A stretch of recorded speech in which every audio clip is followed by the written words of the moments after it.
All right, so today we're going to be talking about the kidney. We're going to go through filtration, reabsorption, everything on here. It's a lot, so I just wrote down the template, and then I'll fill in just kind of what things are doing just so it makes more sense. But basically, first we're just going to start with the anatomical kidney. We have the distal tubule, proximal tubule. Let's just start here in the center. This is called Bowman's capsule. The blue is the actual nephron, red are the blood vessels. And so blue, Bowman's capsule, goes out into the proximal tubule. It'll go down the descending tubule, and then it'll go through the loop of Henle, back up through the ascending tubule, distal tubule, before exiting through the urethra into the bladder. And then basically this section right here is the cortical nephron. It makes up about 90% of all of our nephrons. And then this long one right here is called the juxtamedullary nephron. It makes up about 10%. And so it's the same thing, Bowman's capsule, all the way around. As far as blood flow, we'll start coming in, and we go into the Bowman's capsule through the afferent arteriole. Then we hit the glomerulus, which is just a capillary bed inside of Bowman's capsule. And then as we exit through the efferent arteriole, and then we hit a capillary bed and then exit. In the juxtamedullary, we have two additional capillary beds. We have the peritubular capillaries, and then we have the vasorecta capillaries, which I'll explain in a little bit. So we're gonna start with filtration. Filtration basically is getting solutes from the blood that we want to keep, that we want to excrete, into the kidney, into the nephron, where it will decide what we're going to keep, what we're going to lose. And so this filtration is based on pressures. That's it. So our hydrostatic pressure, 3 pressures, is 55. We have hydrostatic B cup and capsule pressure. Our B cup is normal, it's 28, like in the capillaries. And then our CP, our capsule pressure, is 10. And so this is important because this hydrostatic pressure is very important. We want to keep it constant because we already have a capsule pressure of 10. And so this 28 and 10 is 38. And so we have a net pressure going out of 17. But that's important that we maintain this 55 so that we can still overcome that capsule pressure of 10. And so to regulate the blood flow into the glomerulus, basically we have rings, not rings, these are, they're kind of like this. They just kind of go around. It's kind of like smooth muscle in a certain type of way. These are called mesangial cells.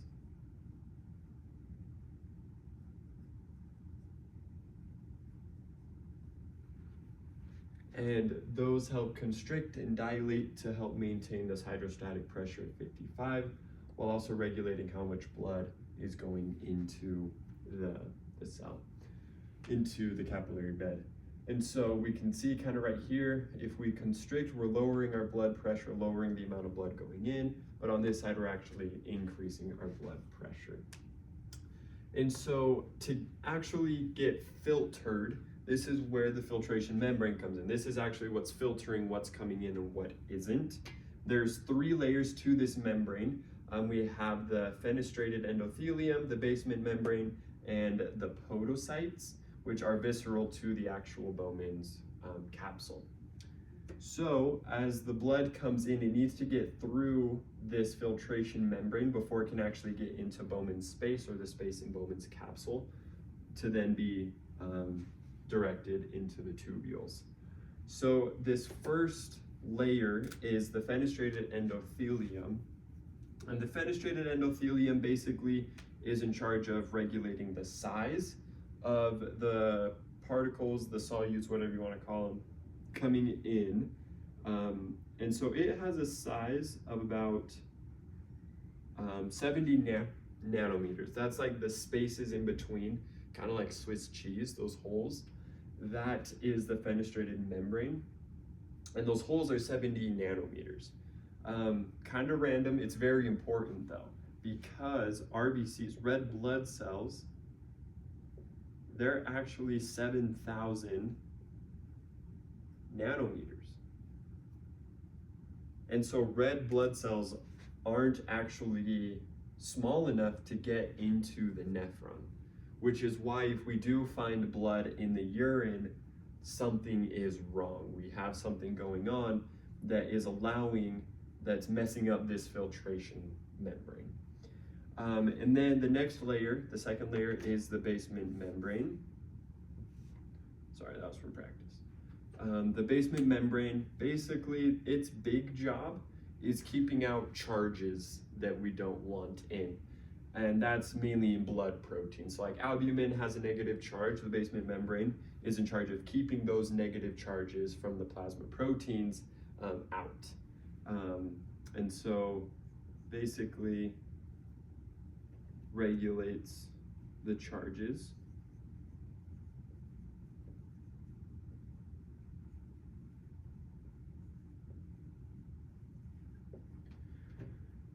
And so albumin, other blood plasma proteins won't be allowed to come into the nephron. It also is a size, but its main job is regulating the charges coming in. And then our third and final layer before we get into Bowman's space, into Bowman's capsule, are podocytes. They're just cells, and they form filtration slits.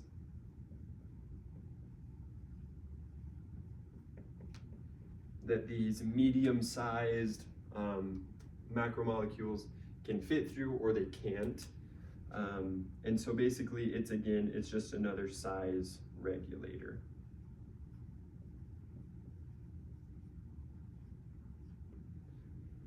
And that is the filtration membrane. Fenestrated endothelium, very important to keep red blood cells and other big molecules outside in the blood.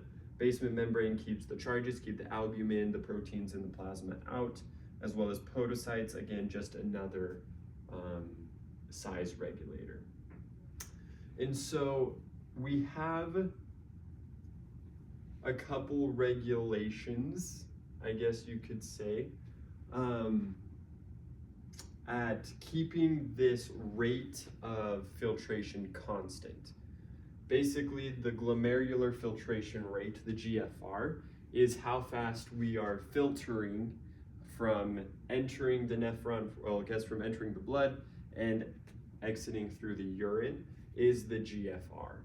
And so we have a few ways to regulate that. One of them, we have the myogenic reflex. Basically, if we have high blood pressure, it's gonna have more blood going into the nephron, and we're gonna increase our GFR. The second one is the tubuloglomerular feedback, and this one is very important.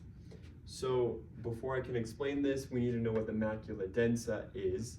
And the macula densa is a region on the nephron that senses our sodium chloride channels. Later on in reabsorption, I'll show you that. But first, just for now, it's between the ascending tubule and the distal tubule. So the macula densa just senses our concentration of sodium chloride. And so let's say we have high sodium chloride concentration, the macula densa will pick that up, and we're going to release adenosine. We're going to increase our adenosine, which in the kidney, in cardiovascular system, adenosine dilates. However, in the kidneys, it causes vasoconstriction.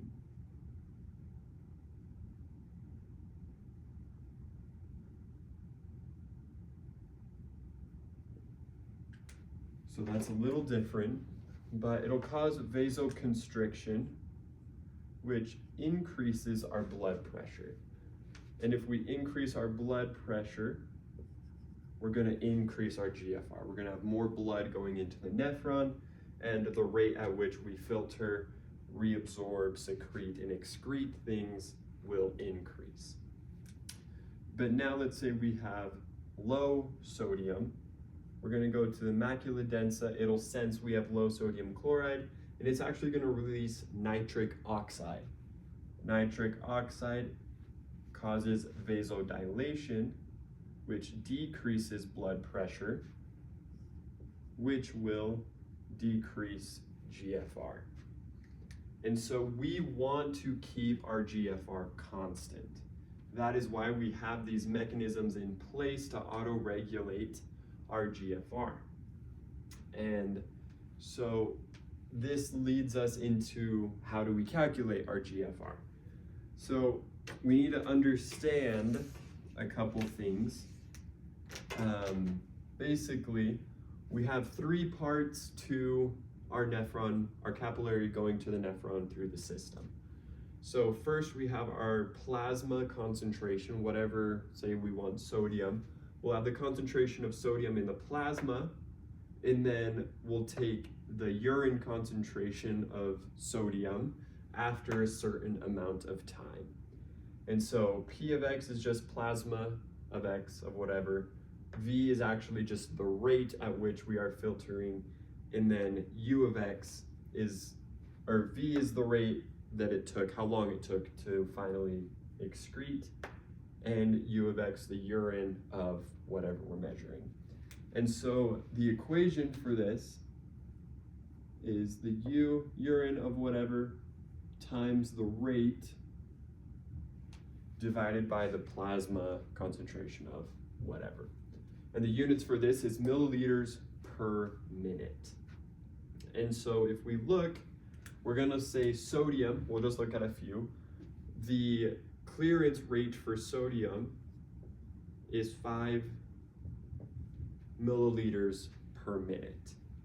The clearance rate for PAH, which we discussed, which is a drug that we use for penicillin, other things like that, it has a very high clearance rate of 160 milliliters per minute. And then our clearance for glucose is actually 0 milliliters per minute. And so these clearance rates actually can tell us quite a few things. The clearance for sodium being low at only 5 milliliters per minute tells us that most of the sodium is getting reabsorbed into the blood. We're not excreting in our urine a lot of sodium. So we have our urine output and our plasma. So we have super high here, low here, and that gives us just 5. As far as PAH goes, 160 is a lot. And so we are actually excreting a lot more PAH than we are reabsorbing.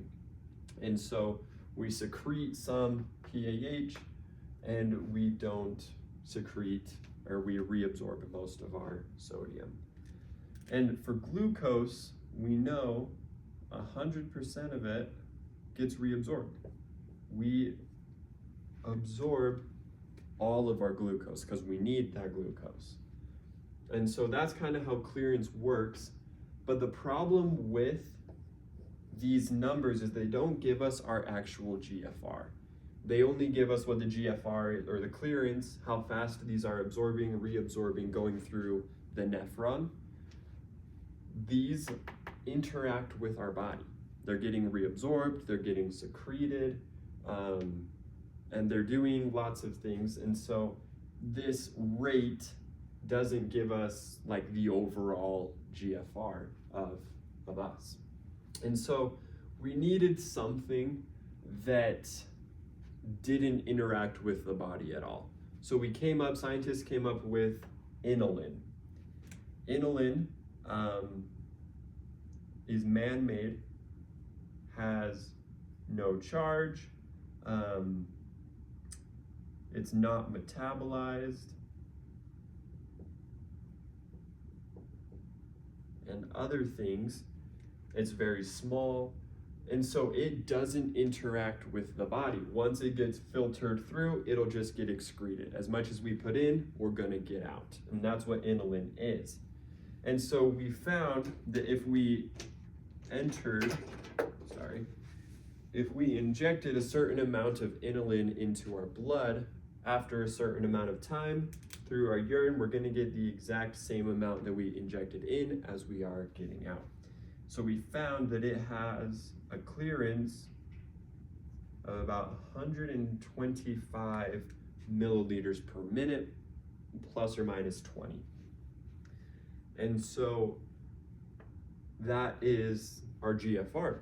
So the clearance of inulin equals our overall GFR.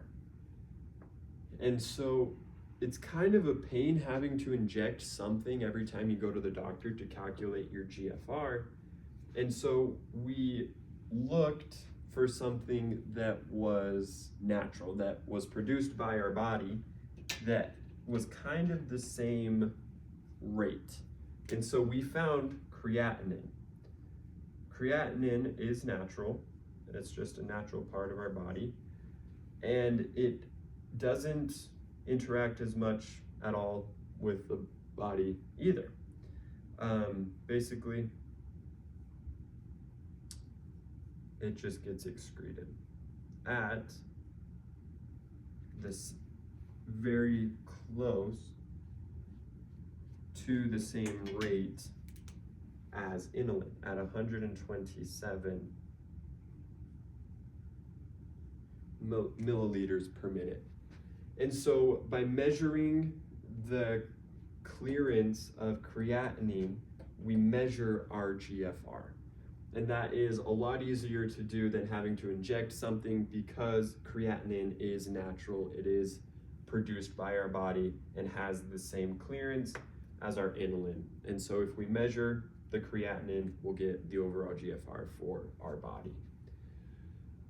And so that is filtration. We're going to move on to reabsorption, but we need to understand a couple things before we hit the reabsorption.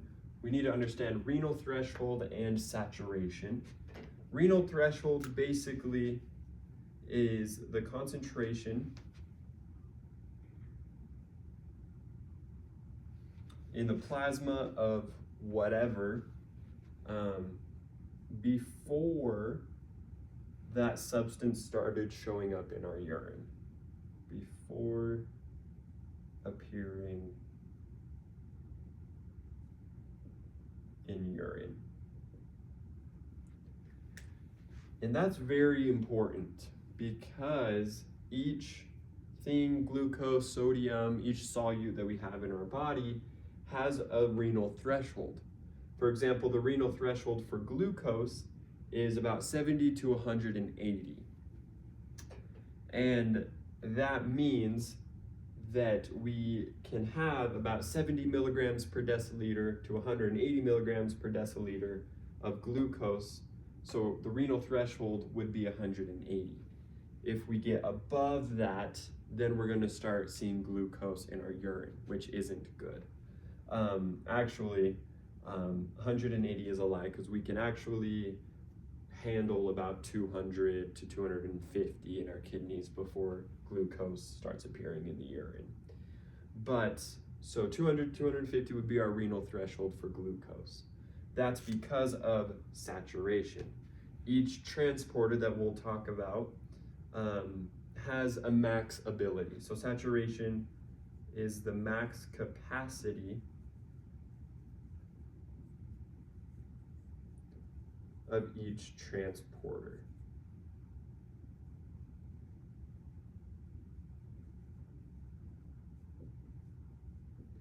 And so if we have an overabundance of glucose, those transporters are going to become saturated, and they're not going to be able to transport glucose across the membrane because we've overwhelmed them. They become saturated, and then we exceed our renal threshold, and we start seeing glucose in our urine, which is indicative of something wrong. So I'm gonna move the camera.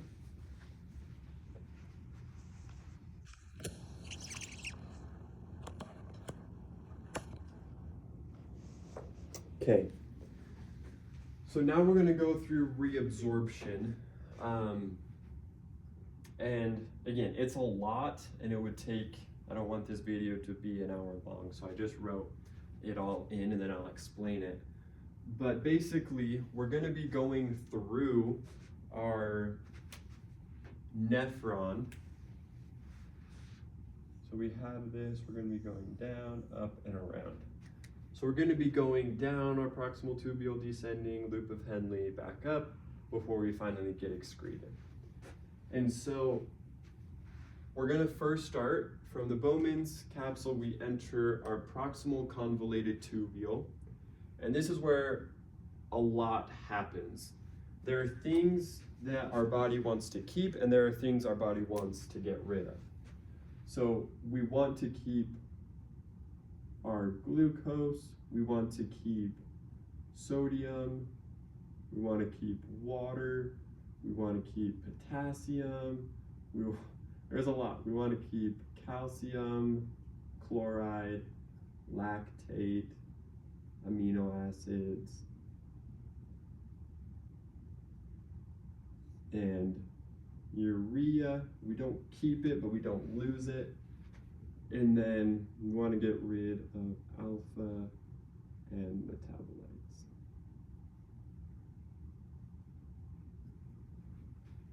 So there's a lot that we need to reabsorb before we want to excrete our urine. And so a lot of this actually happens in the proximal convoluted tubule. We take care of a lot of these. So first, it starts with our sodium potassium pump. And we know what that is. It pumps 3 sodiums out, allows 2 potassiums to come in. And what that does,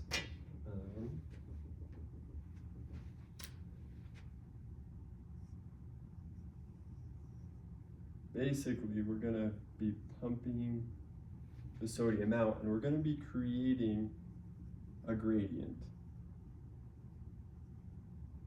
And the sodium potassium pumps are only on the basolateral side of our cells, reabsorption cells. So as we come in, our blood runs along right here so that it can be reabsorbed back into the blood. And so what the sodium potassium pump is doing is creating this gradient. And what do we know about water is that it follows gradients. So the higher the gradient, the higher the concentration, the more water is going to go towards that concentration. And so in the proximal descending tubules is where we're permeable to water. So water will follow these gradients. And there's 2 paths it can take. It can take transcellular or pericellular. And so pericellular just between the 2 cells, and then transcellular going through the actual cell itself. And so as we are creating this sodium gradient on the basolateral side of this cell, we're gonna start pulling water through the cell, and pericellularly as well. Well, when we pull water starting, and we go pericellularly, we're gonna be taking calcium and potassium with us through secondary symport transport. And so we take care of the reabsorption of our calcium and potassium through this pericellular transport. And so we've got those taken care of, because as we move here, we get to the blood and we reabsorb into the blood. And then we have a few transporters we have because of this gradient that we're creating with sodium, we're going to be using sodium as a driver for transport. So sodium is going to come into the cell and it's also going to bring glucose in. And by doing that, we're reabsorbing glucose. And so we've taken care of glucose right here. As sodium comes in, brings glucose through secondary symport transport. And then as sodium comes in, we're also going to be bringing in, it'll tag along amino acids. So we take care of amino acids, the reabsorption of those. And then we get lactate. Sodium comes into the cell, lactate comes along with it, we reabsorb lactate. And we have those. But then we have another one where sodium comes into the cell. Sorry, I forgot to add another thing we want to keep, bicarbonate. And so as sodium comes into the cell, hydrogen atoms, H+ ions, are going to leave the cell. So this is antiport transport, but this is important because bicarbonate can actually bond with that hydrogen ion and form CO2 and H2O because of this carbonic anhydrase right here, this enzyme. So it'll bond this bicarb with H+ to create CO2 and water. CO2 is very permeable, it's very, very small, and so it'll actually just go straight into the cell. It'll go through the membrane, and then in the cell, it will, through this carbonic anhydrase, it'll bind with water to create bicarb and H+ ions, which this H+ ion can then again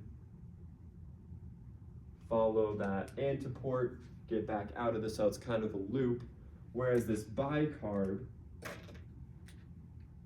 right here, there's actually a channel for it, whereas sodium leaves the cell, whereas bicarb leaves the cell, it's going to pull along sodium with it, increasing that gradient again. And so through that, we've now reabsorbed bicarb, and we can see through this how the H+ ions leave, bond with bicarb, create CO2, CO2 goes in, bonds with water, and then creates, again, bicarb, and then the H+ ion, which gets recycled. It's a loop, honestly. It's pretty cool. But it's important to note that we, in here, this glucose transporter, we reabsorb 100% of the glucose.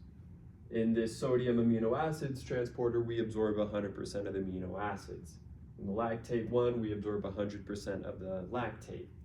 However, overall, we only absorb 70% of our sodium, and we only absorb 70% of our water.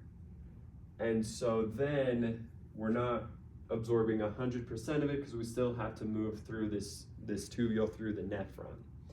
And so the 70% sodium, 70% water being reabsorbed is actually going to have the same rate. So sodium is moving at the same rate of water. And so after all of this happens, we are still at a 300 milliosmol concentration. So now we move down to the proximal straight tubule, where we're going to have an anion and an H+ ion channel, where those two are going to move into this cell. The H+ channel we saw earlier is going to get moved out through the movement of sodium coming into the cell. And then this anion channel actually gets moved out, and we're going to have an antiport transport as chloride moves in. Because chloride was something we wanted to keep, but it didn't get taken care of up here. So it's going to get taken care of in the proximal straight tubule. And as chloride moves through the cell, it'll exit through a CFTR channel. And again, we're still at 300 milliosmol in concentration. Now we're going to go into our descending tubule. This is where only water moves. It's pretty simple, but this is also where our milliosmols, our concentrations, are going to differ. So we're going to start with 300 coming from the proximal. We're actually going to end at 600 milliosmoles. This is because water is the only thing being transported in the descending tubule.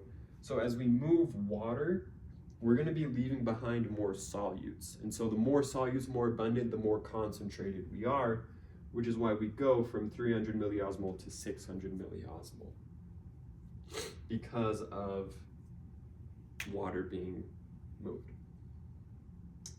This 20%, so it may seem like we do have a lot of water moving right here, but we have to remember that 70% of it was already absorbed up here, and so we only absorb 20% of it through this descending tubule. So now we go through the loop of Henle, and we hit this ascending tubule. So the ascending tubule, I said, is impermeable to water. So water can no longer move through the cells. And so this is where we start increasing our concentration. So we start at 600, and as we move through, we're actually going to end at 100, because we can only move salts. We have a transporter that allows calcium, sodium, and chloride in. We also have calcium leak channels with our NAK pump, and so we're decreasing our concentration. It's becoming diluted because we're not moving any water. And then this is where the macula densa comes in. I said between the ascending and distal tubules, macula densa comes in. We actually have a channel that allows sodium chloride to enter this cell, and it detects the concentration, which will then help regulate the GFR. And that's basically just what the macula densa does. And then the distal tubule goes / collecting duct. These are principal cells. They are hormonally regulated. So we actually are going to have a sodium leak channel and a couple potassium leak channels. We also have aquaporins where water can move through, except this is where the hormone control regulation comes in. These aquaporins are only activated by ADH or aldosterone. And so ADH will come in, it directly activates the aquaporins. And so it'll bind to this G protein receptor, which will take out the subunits and activate this molecule right here, which open the aquaporins. Water can then pass through, and we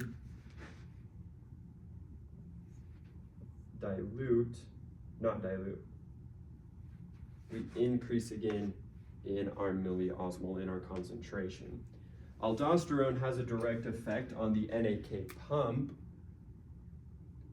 so it's going to increase our potassium concentration. So aldosterone increases the activity of that, which with these leak channels actually increases our potassium concentration. And that also will indirectly cause us to pass more water through, because I'll explain in right now, actually. I'll explain that. And so basically with the distal tubule, that's where, and collecting duct, we then excrete that into the bladder to then be taken out. So the RAS system, the renin, angiotensin aldosterone system, helps regulate aldosterone and ADH and GFR overall. And so if, let's say we have a low GFR, it'll stimulate the production of renin, which is just an enzyme which produces angiotensin 1. We went through this a couple unit ago, that angiotensin 1 will go to the lungs, will have an ACE enzyme, which will change it to angiotensin 2. Angiotensin 2 does a few things. So the first, in the brain, angiotensin 2 will increase thirst. So we're going to be drinking more water, which will increase permeability of water itself earlier. ADH, we're going to increase our ADH. So if we increase our ADH, we increase permeability of water. We vasoconstrict, which helps earlier. And all of this increases blood pressure, increases our GFR. Adenosine angiotensin 2 also increases, goes to our adrenal gland and increases our aldosterone, which increases the NAK pump, which increases our potassium concentration, which overall helps increase our water permeability. And so that's the ROS system with, as far as GFR goes and reabsorption, water permeability. And that is how ADH hormonally regulates the distal tubule, hormonally regulates our GFR and the concentrations allowed to exit in the urine. The less ADH we have, the more diluted our P will be, the clearer we will be. Our aldosterone, same thing. And so now we're going to go into basically how the loop of Henle helps regulate the concentration of urine outputs. So we're going to have, we know standard is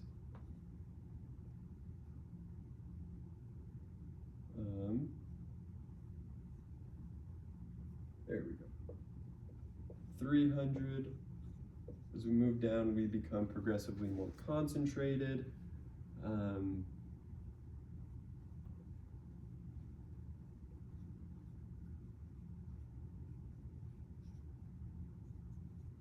Yeah, you get the picture.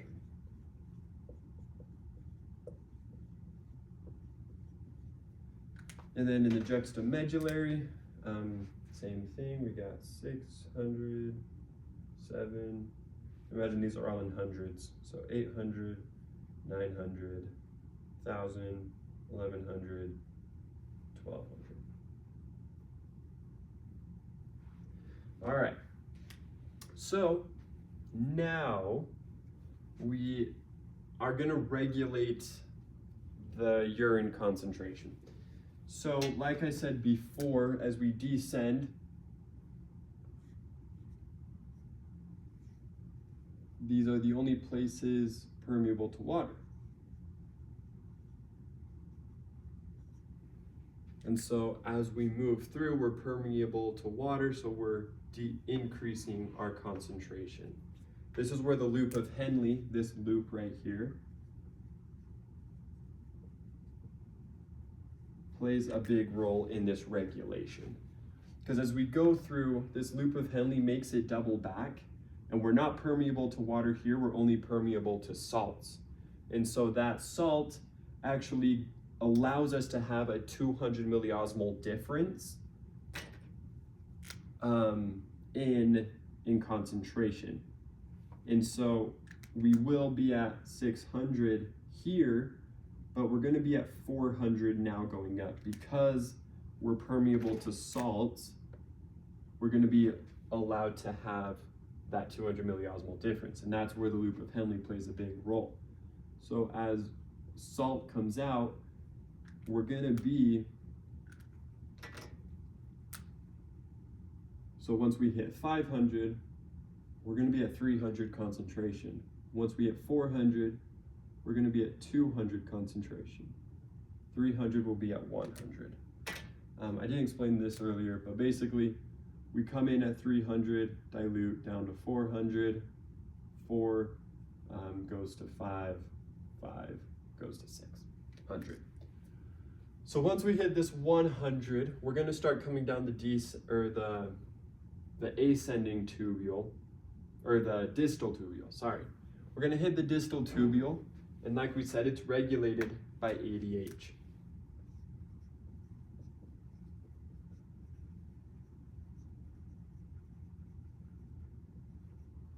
so we see, because of this gradient that was created because of the loop of Henle, the distal tubule is allowed to be regulated by ADH from 100 up to 600 in the cortical nephron.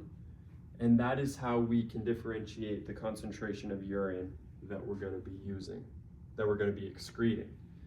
And so the loop of Henle plays a big role. This is, again, the cortical nephron. Now in the juxtamedullary nephron, we can actually have up to 1200 milliosmol concentration of urine. That's because we have two places where urea can be produced in the urine. And so as we go down, we have two additional capillary beds. We have the peritubular capillaries, and we have the vasa recta, which I explained earlier is important. So as we come down the descending tubule, we're permeable to water. So we're getting extremely concentrated, and then the urea starts playing a role too. It can now start permeating into the urine or into the tubule. So as it comes down the loop of Henle, where the vasa recta is in the juxtamedullary nephron, the urea can be reabsorbed or it can be excreted. It adds to these salts